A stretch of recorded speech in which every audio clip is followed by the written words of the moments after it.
Sa panahon ngayon, hindi birong magpatayo ng sariling bahay. Kailangan mo talaga itong pagtrabahuhan at pag-ipunan.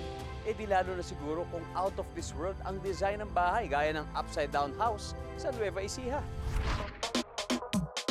Alam niyo ba kung magkano ang inaabot na gastos sa pagpapagawa nito? 10 milyong piso. Ang tindi. Pero alam niyo bang hindi lang pala sa Nueva Ecija may upside-down house?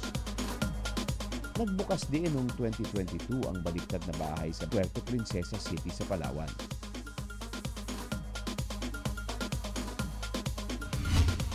Dinarayo rin ang inverted na bahay / restaurant na ito sa Sagada Mountain Province. Mananatiling isa sa top travel destinations ang Pilipinas. Pagbali-balik ka rin man ang mundo.